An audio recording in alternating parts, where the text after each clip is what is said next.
क्या हो अगर दुनिया की सबसे पुरानी पर्वत श्रृंखलाओं में से एक का भविष्य सिर्फ एक कानूनी लड़ाई पर टिक जाए। आज हम इसी की पड़ताल करने वाले हैं कि आखिर अरावली का क्या होगा। सवाल ये है कि एक पहाड़ी होती क्या है। सुनने में तो ये बहुत आसान लगता है ना, लेकिन इसका जवाब एक पूरे इकोसिस्टम का, एक पूरे पारिस्थितिकी तंत्र का भविष्य तय कर सकता है। जी हाँ, हम अरावली पहाड़ियों की ही बात कर रहे हैं। आज इनकी परिभाषा ही एक बहुत बड़े पर्यावरण और कानूनी झगड़े की जड़ बन गई है।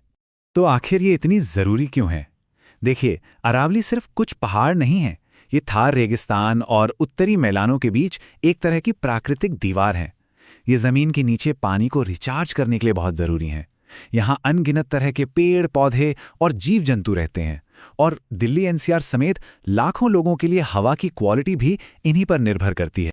तो चलिए अब इस विवाद की जड़ तक चलते हैं, और वो जड़ है 100 मीटर की ये डिवाइडिंग लाइन। तो ये नया नियम कहता क्या है, आसान भाषा में समझें तो पर्यावरण मंत्रालय ने एक नियम सुझाया जिसे सुप्रीम कोर्ट ने अपना लिया। इसके हिसाब से अरावली जिलों में सिर्फ वही भू आकृति अरावली पहाड़ी कहलाएगी जो अपनी आसपास की जमीन से कम 100 मीटर ऊंची हो। अब ये सुनने में शायद छोटा लगे, लेकिन ये एक बहुत बहुत बड़ा बदलाव है। पहले क्या था? पहले अरावली को एक पूरे इकोसिस्टम की तरह देखा जाता था, जिसमें छोटी बड़ी सारी पहाड़ियां, ढलान सब शामिल थे। पर अब बस एक ही शर्त है, 100 मीटर की ऊंचाई। लेकिन जाहिर है इस नए नियम से हर कोई खुश नहीं है। इसे अब अदालत में चुनौती दी गई है, और ये इन पहाड़ियों के लिए एक तरह की चेतावनी है। इस चुनौती को लीड कर रहे हैं रिटायर्ड फॉरेस्ट ऑफिसर आरपी बलवान। उनका कहना है, और मैं उन्हीं के शब्दों में बताता हूं, 100 मीटर से नीचे की पहाड़ियों को अरावली का हिस्सा ना मानकर श्रृंखला के बड़े हिस्से कानूनी सुरक्षा से बाहर हो जाने का खतरा है। और बात सिर्फ कहने तक नहीं रुकी। सुप्रीम कोर्ट ने उनकी याचिका को सुनवाई के लिए स्वीकार कर लिया है। बलवान का तर्क सीधा सा है कि ये 100 मीटर का जो पैमाना है ये मनमाना है, और इससे इस पूरे इलाके में माइनिंग और कंस्ट्रक्शन का रास्ता खुल जाएगा। तो सवाल उठता है कि इसका असल में असर क्या होगा। याचिकाकर्ता ने फॉरेस्ट सर्वे ऑफ इंडिया की जो आंकड़े पेश किए हैं वो वाकई चौंकाने वाले हैं। इस नए नियम के बाद अरावली की कुल पहाड़ियों में से सिर्फ 9% को ही कानूनी सुरक्षा मिल पाएगी। जरा इन आंकड़ों को देखें, ये फर्क और भी साफ हो जाएगा। कुल मैप की गई पहाड़ियां हैं 12,081, लेकिन नए नियम के तहत सुरक्षा कितनों को मिलेगी? सिर्फ 1,048 को। मतलब 11,000 से भी ज्यादा पहाड़ियां, जो इस पूरे इकोसिस्टम का एक अहम हिस्सा है, वो कानूनी सुरक्षा के दायरे से एकदम बाहर हो जाएंगी। ये बहुत बड़ा फर्क है। ठीक है, तो ये तो हुआ एक पक्ष। अब सिक्के का दूसरा पहलू भी देखना जरूरी है। समझते हैं कि सरकार का इस पर क्या कहना है।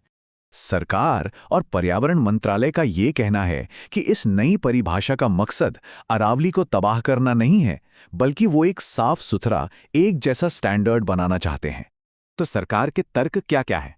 पहला, कि इससे सभी राज्यों में एक जैसा नियम लागू होगा। दूसरा, इसका मकसद अवैध खनन पर लगाम लगाना है। तीसरा, ये कि ये पैमाना राजस्थान में पहले से ही इस्तेमाल हो रहा है, और उन्होंने ये भी भरोसा दिलाया है कि जब तक कोई टिकाऊ योजना नहीं बन जाती, तब तक किसी भी नई माइनिंग लीज को मंजूरी नहीं दी जाएगी।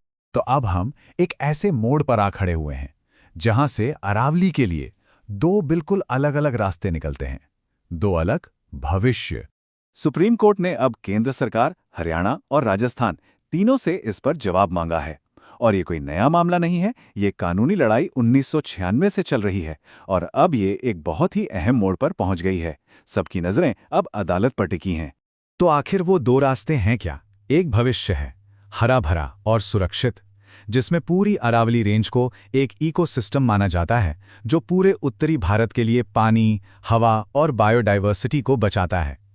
और दूसरा भविष्य, वो है बंजर और खुदा हुआ, जिसमें सिर्फ सबसे ऊंची चोटियों को सुरक्षा मिलती है, और बाकी का एक बहुत बड़ा हिस्सा हमेशा के लिए बर्बाद होने की कगार पर पहुंच जाता है। और ये पूरी कहानी हमें एक बहुत बड़े सवाल के सामने लाके खड़ा कर देती है कि हम अपनी प्रकृति की इस हजारों साल पुरानी विरासत और आज के दौर में संसाधनों और नियमों की जो मांगे हैं, उनके बीच संतुलन कैसे बनाएं। ये एक ऐसा सवाल है जिस पर हम सबको सोचने की जरूरत है।